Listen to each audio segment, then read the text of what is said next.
The morning alarm echoed through the naval training facility at 0500 hours, just like it had every single day for the past 3 years. But today would be different. Today, a group of cocky recruits would learn that respect isn't given, it's earned, and sometimes it's earned decades before you're even born. The old man pushed his cleaning cart through the gleaming hallways of the Coronado Naval Base Gym, his weathered hands gripping the handle with the same steady precision he'd once used to grip something far more dangerous. His name tag read Eddie, nothing more. No rank, no title, just Eddie. Most people didn't even bother to read it. Welcome to those who left a trace. Before we dive into this powerful story of hidden valor and hard-earned respect, tell me in the comments, what city in the world are you watching from today? And if you believe that true warriors walk among us in silence, hit that subscribe button. These stories need to be told.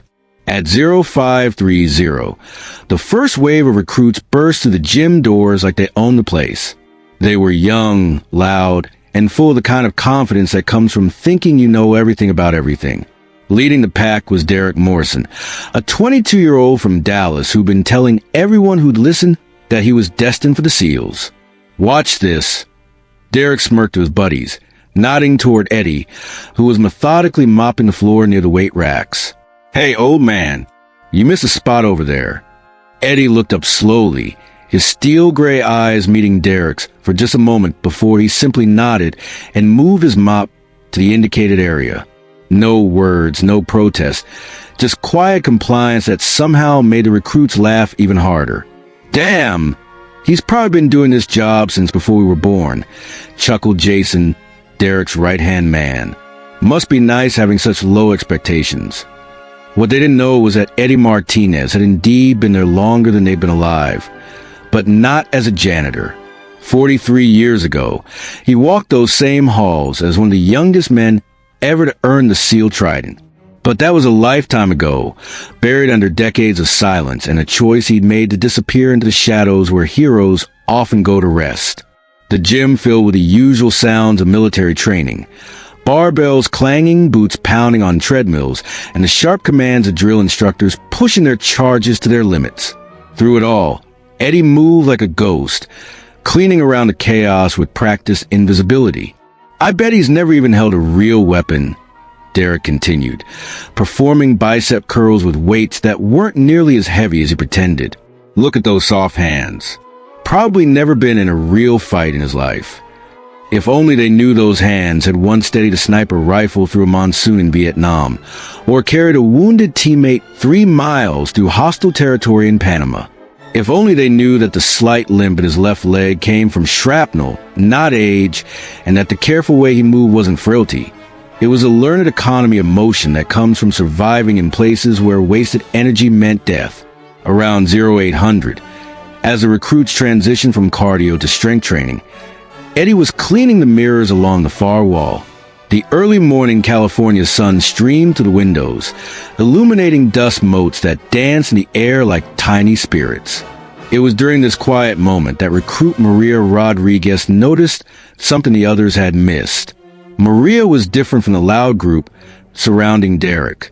She was quieter, more observant, and she carried herself with the confidence of someone who'd earned her place rather than assumed it.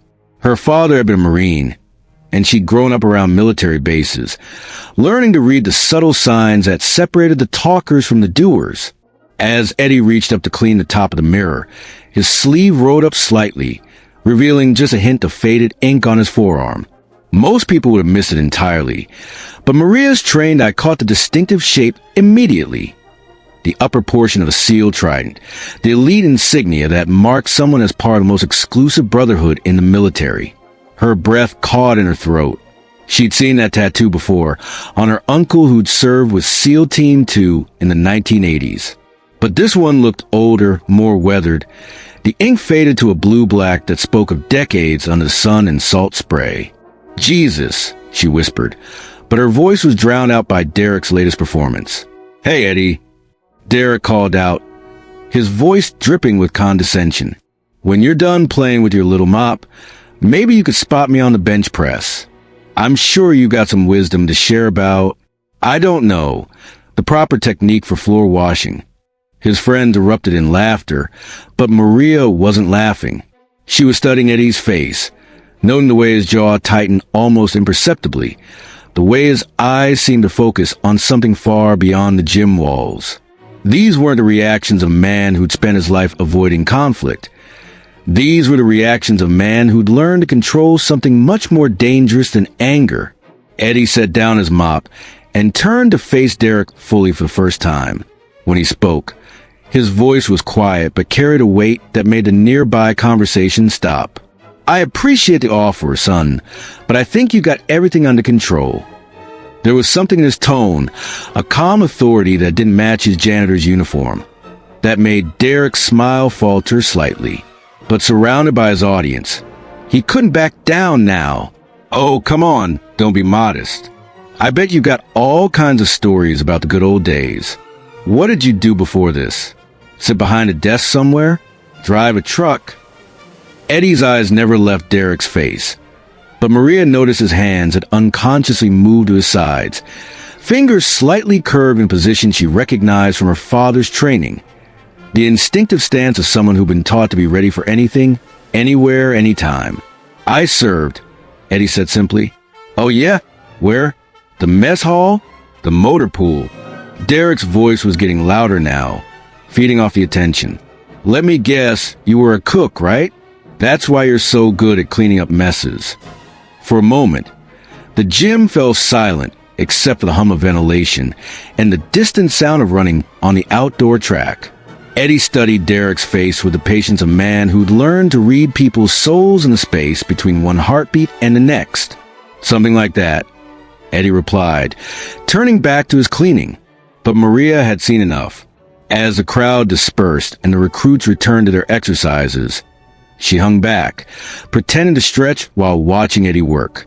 She needed to know more about the man behind the mop, because everything about him screamed warrior to anyone who knew how to look. The lunch break came at 1,200 hours, and the gym largely emptied as recruits headed to the mess hall.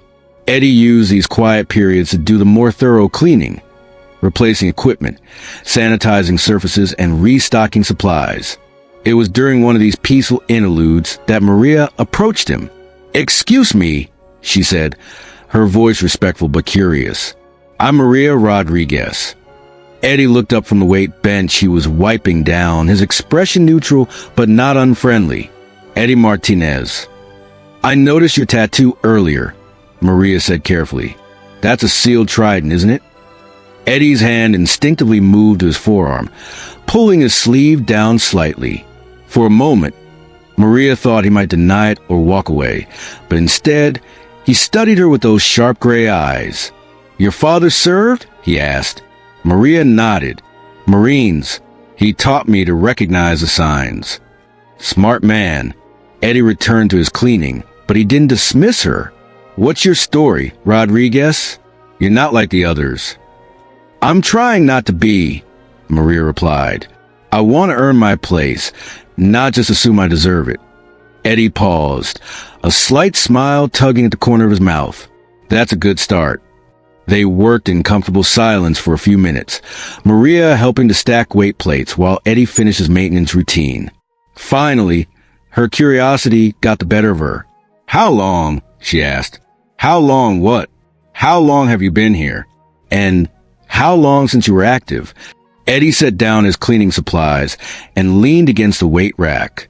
For a moment, Maria thought he might not answer, but then he spoke in a voice so quiet she had to lean in to hear. 22 years as a janitor. 43 years since I wore the uniform." Maria's eyes widened. "You retired in 1980? "Didn't retire," Eddie corrected. "Disappeared. There's a difference." Before Maria could ask what he meant, the gym doors burst open and Derek's crew returned from lunch, loud and boisterous as always. Eddie immediately straightened, his expression returning to the neutral mask he wore around the other recruits. "Maria," Derek called out. "What are you doing? Making friends with the help?" Maria felt her cheeks burn with embarrassment. Not for talking to Eddie, but for Derek's casual cruelty. She watched Eddie's face carefully, noting the way his expression didn't change, but his posture shifted almost imperceptibly into something more alert. "Just asking about the equipment," Maria replied, moving away from Eddie before Derek could escalate the situation. But Derek wasn't done. The afternoon training session was particularly brutal, with the drill instructors pushing recruits through combat conditioning drills that left everyone exhausted and on edge. Derek, frustrated by his own performance and looking for an easy target, focused his attention on Eddie. "You know what I think?" Derek announced during a water break, his voice carrying across the gym. "I think our custodial friend here is living vicariously through us. Probably wishes he could have been a real warrior instead of, well, whatever he was." Several recruits laughed, but Maria noticed that some of the older, more experienced personnel had stopped their conversations to watch. There was something in the air now, a tension that felt different from the usual training stress. Eddie continued his work, methodically cleaning the mats where the recruits had been practicing hand-to-hand combat. He moved with the same steady precision he'd shown all day, but Maria noticed his movements had become more economical, more purposeful. "I mean, look at him," Derek continued, emboldened by his audience. "Guy's probably never even been in a real fight. Bet he'd fold like a cheap suit if anyone actually confronted him." That's when Eddie stopped cleaning. He straightened slowly, his full attention focused on Derek for the first time all day. The gym didn't exactly fall silent, but conversations became quieter, and several people turned to watch the interaction. "You think so?" Eddie asked, his voice carrying a calm certainty that made Maria's skin prickle. Derek, committed his performance, swaggered over to where Eddie stood. "I know so, old man. You got that look, soft, untested. Probably spent your whole life avoiding any real confrontation." Eddie set down his cleaning supplies and turned to face Derek fully. Maria noticed that several of the gym's permanent staff had stopped their activities to watch, and she caught a glimpse of what looked like anticipation in their eyes. "Tell you what," Eddie said quietly, "if you're so sure about that, maybe you'd like to test your theory." Derek's friends started hooting and hollering, but Maria noticed that none of the older military personnel were making any noise. They were watching Eddie with a mixture of respect and something that looked almost like pity, but not for him. "You challenging me, janitor?" Derek laughed. "What, to a fight?" "Nothing so dramatic," Eddie replied. "Just a simple demonstration. Hand-to-hand, basic defensive techniques. You seem to think you know what real combat experience looks like." Derek looked around at his audience, knowing he couldn't back down now without losing face. "You're serious?" "Dead serious." The crowd began to gather as word spread through the gym. Even some of the drill instructors appeared, though they maintained their distance. Maria found herself holding her breath, sensing that she was about to witness something significant. Eddie began rolling up his sleeves, and that's when everything changed. As the fabric moved up his forearms, the full extent of his tattoos became visible. The SEAL Trident that Maria had glimpsed earlier was just the beginning. Below it, in faded but still recognizable ink, were the symbols of a warrior's journey: jump wings, a special operations insignia, and coordinates that Maria suspected marked places where history had been made in secret. But it was the dates that made the blood drain from Derek's face. 1969 to 1980. Vietnam, Panama, Iran. Places where America's most elite warriors had fought battles that would never make the history books. "Jesus Christ," someone whispered. Eddie finished rolling up his sleeves and turned his attention back to Derek, who was now staring at the tattoos with dawning comprehension. "Still think I look soft?" Eddie asked. The gymnasium had transformed into something resembling a Roman Colosseum, with recruits, instructors, and staff forming a loose circle around the mats. Word had spread quickly through the base's informal communication network, the kind of rapid-fire information sharing that happens when something significant is about to unfold. Derek stood frozen in the center of the mat, his earlier bravado evaporating like morning mist as he stared at Eddie's revealed tattoos. The coordinates alone told a story that made experienced military personnel straighten their shoulders in unconscious respect. 10 degrees 45 minutes north 106 degrees 40 minutes east, the Mekong Delta. 9 degrees 21 minutes north 79 degrees 54 minutes west, Panama. 35 degrees 41 minutes north 51 degrees 25 minutes east, Iran. But it was a small, faded tattoo near Eddie's wrist that made Master Chief Petty Officer Williams step forward from the crowd. Williams was a legend in his own right, a man who commanded respect for over 3 decades of service. As he moved closer to get a better look, his weathered face went pale. "Holy shit," Williams breathed, his voice barely audible. "You're a phantom."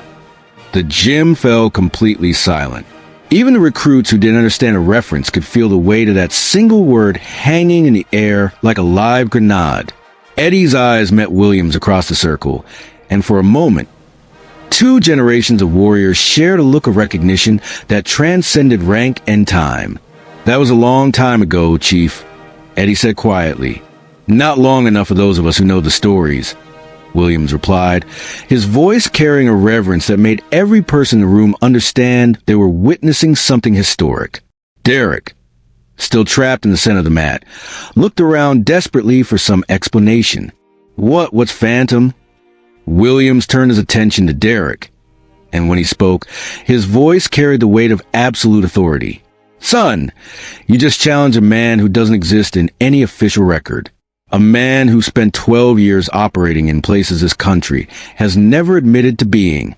A man who has more confirmed kills than some entire units." The silence stretched like a taut wire. Maria found herself holding her breath, watching Eddie's face for any sign of pride or anger. Instead, she saw only weariness, the bone-deep fatigue of a man who'd carried heavy secrets for too long. "The tattoo on his wrist," Williams continued, his voice growing stronger, "is the unofficial mark of Operation Neptune Shadow. 12 men went in, 3 came out, and the only reason any of them survived was because of the man you just called soft." Derek's face had gone from pale to green. He looked around the circle of faces, desperately seeking some escape from the hole he dug himself into. I didn't know," Derek stammered. "No," Eddie said, his voice cutting to the tension like a blade. "You didn't know. You didn't ask. You didn't look. You just assumed." He stepped onto the mat, his movements fluid and controlled. That's the first mistake that gets people killed in the real world. What happened next will be talked about in hushed tones throughout the base for years to come. Eddie didn't attack Derek. He simply moved. One moment Derek was standing upright. The next he was on his back, gasping for air, with no clear memory of how he'd gotten there. Lesson 1, Eddie said, not even breathing hard. Never assume anything about anyone. The grandmother knitting on the park bench might have been a resistance fighter. The accountant sitting next to you on the plane might have been a combat medic. The janitor cleaning your gym might have been the most dangerous man in the world. He helped Derek to his feet with the same gentle efficiency he'd used to put him down. Lesson 2, respect isn't about what someone does for a living. It's about what they've done with their life. The crowd began to disperse slowly, but the energy in the room had fundamentally changed. Derek's friends, who had been so eager to mock Eddie an hour earlier, now couldn't meet his eyes.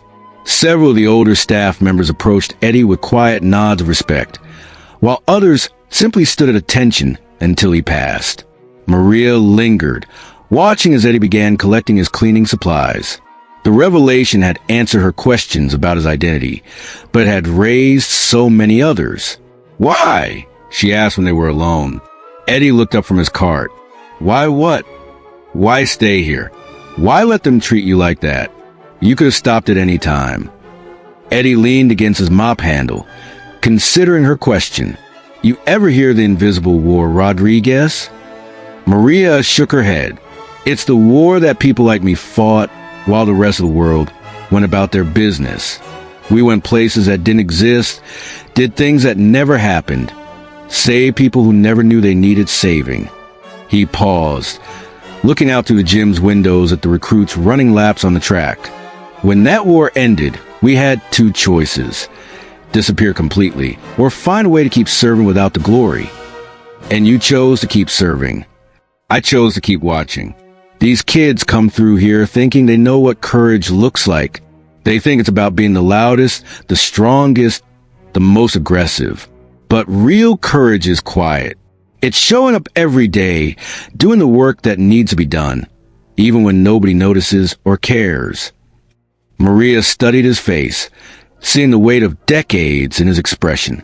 And if someone like Derek had actually hurt someone, if his arrogance had put people in danger, Eddie's smile was sharp enough to cut steel. Then they would have learned that some old men are more dangerous than any young wolf. The next morning brought a different atmosphere to the gym. Word of the previous day's events had spread throughout the base with a speed that only military gossip can achieve. As the recruits filed in for their morning training, the usual bravado and loud talk were noticeably absent. Derek arrived last, his face still bearing the emotional bruises from his encounter with Eddie. He moved quietly to his assigned station, avoiding eye contact with anyone, especially the cleaning staff. Eddie arrived at his usual time, pushing his cart with the same methodical precision he'd shown for 22 years. But something had changed. The other staff members nodded respectfully as he passed. A few of the instructors stopped their conversations to acknowledge him. Even the base commander, Colonel Matthews, who rarely ventured into the enlisted areas, appeared briefly to exchange a few quiet words with the man everyone now knew as Phantom. "Morning, Eddie," Colonel Matthews said, his voice carrying a warmth that hadn't been there before. "Morning, Colonel. Everything running smoothly?" Eddie's eyes swept the gym, taking in the subdued recruits, the respectful staff, the completely transformed atmosphere. "Smooth as silk, sir." As the colonel walked away, Maria approached Eddie's station. She'd spent the night researching everything she could find about Operation Neptune's Shadow, which wasn't much. The mission remained classified, but she'd found enough fragments to understand that Eddie hadn't just been a participant. He'd been the architect of one of the most successful covert operations in military history. "I looked it up," she said without preamble. Eddie didn't look up from his work. "Did you find anything interesting?" "Not much. But I found enough to know that what happened yesterday wasn't just about putting a cocky recruit in his place. It was about something bigger." "Was it?" Eddie asked, but Maria caught the slight smile in his voice. "You could have ended Derek's behavior any time. You could have pulled rank, shown your credentials, demanded respect. But you waited. You let it build until it became a teaching moment for everyone." Eddie paused in his cleaning, considering her words. "Maybe I just got tired being called soft. Or maybe," Maria continued, "you knew that these recruits needed to learn something that can't be taught in classroom. That respect isn't about rank or age or job title. It's about recognizing the value in every person you meet." For the first time since she'd known him, Eddie looked directly at her with something approaching approval. "Your father raised you right, Rodriguez." The morning training session proceeded with unprecedented focus and discipline. Derek, chastened by his experience, threw himself into the exercises with genuine effort rather than showmanship. His friends, equally sobered, followed his lead. Even the instructors noticed a change, commenting among themselves about the sudden maturity their charges were displaying. During the lunch break, something unprecedented happened. Derek approached Eddie, who was restocking towels near the weight stations. "Mr. Martinez," Derek said, his voice formal and respectful, "I owe you an apology." Eddie looked up, his expression neutral. "For what?" For everything. For disrespecting you, for making assumptions, for being an ass." Eddie studied the young man's face, looking for signs of insincerity. Finding none, he nodded slightly. "Apology accepted. I have a question, if that's okay." "Ask. Why didn't you tell us? Why did you let us treat you like that when you could have stopped it with a word?" Eddie set down the towels and leaned against the counter. "Tell me something, Morrison. What did you learn yesterday?" Derek thought for a moment that appearances can be deceiving, that there are people in this world who've done things I can't even imagine, that I don't know nearly as much as I thought I did. And if I had told you all that on day one, If I had walked in here wearing my old ribbons and demanded respect based on what I used to be, I probably would have pretended to respect you because of your rank, but I wouldn't have learned anything. Exactly. Respect that's demanded is just fear wearing a nice suit. Respect that's earned teaches something deeper. Derek nodded slowly. Are you really retired? From everything. Eddie's smile was enigmatic. Son, men like me don't retire. We just change our area of operations. As the weeks that followed, the transformation in the gym became the stuff of legend. Derek's group evolved from a collection of individual showboats into a cohesive unit that looked out for each other. They began helping Eddie with his cleaning duties, not out of obligation, but from genuine respect. They listened when he spoke, which wasn't often, but when he did, his words carried weight. More importantly, they began to look beyond the surface of everyone they met. The quiet supply clerk, who never spoke up, turned out to be a former Army Ranger. The base librarian had been a Navy intelligence officer. The cook who served the meals without complaint had been a Marine sniper in Desert Storm. Maria watched this transformation with fascination. She'd seen her share of military training, but she'd never witnessed anything like the quiet revolution that Eddie had sparked simply by being himself. You're proud of them, she observed one afternoon as they watched Derek's group help some struggling recruits with their form. They're learning, Eddie replied.